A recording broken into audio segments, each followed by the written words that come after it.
Okay friends, it's time to get started on replacing our OP switch. That's located right here above the passenger side axle.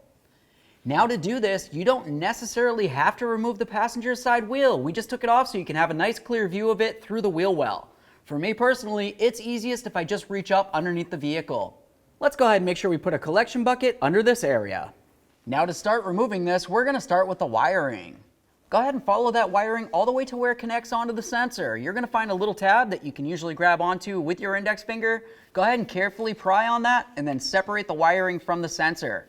Once you have it off, just give it a quick inspection. You want to make sure you don't see any funny colors. If you do, it's corrosion and it would need to be dealt with.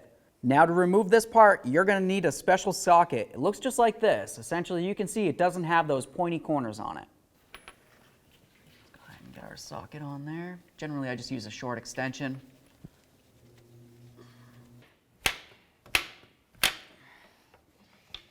Okay, now we can start taking this sensor out of here. Just pay quick attention to the threaded area.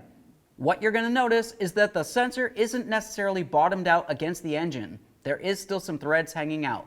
So essentially, when we put in the new sensor, we only want to go approximately halfway to 3/4 of the way of the threads.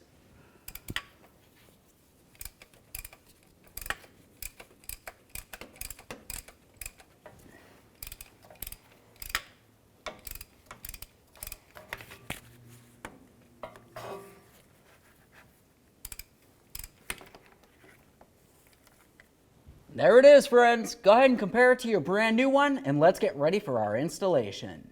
Let's have a quick look at that new sensor. As you can tell, down along the base area of this, there's no threads. So you do not want to continue tightening this until it's bottomed out. You will ruin your engine. We're only going to go approximately halfway up those threads, like I had said. All right, let's go ahead and wipe down that engine where the sensor is going to go. Make sure it's clean and free of any debris. Now we can get ready to install our brand new sensor. We're going to start this in by hand. That way there, we're sure that we're not cross-threading it into the engine. Once it's started, go ahead and start snugging it up with your special socket.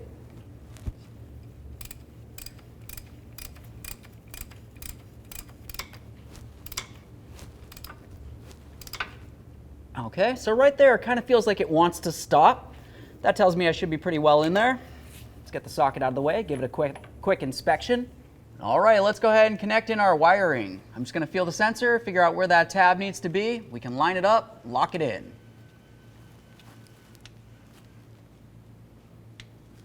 There it is. Give a little click. Give it a tug to make sure it's secure so it cannot fall off while you're driving down the road. Okay, now at this point, it's a good idea to go ahead and do an oil change. But if you're not doing an oil change, at least make sure you clean up your mess and double check your oil level under the hood. Thanks for watching.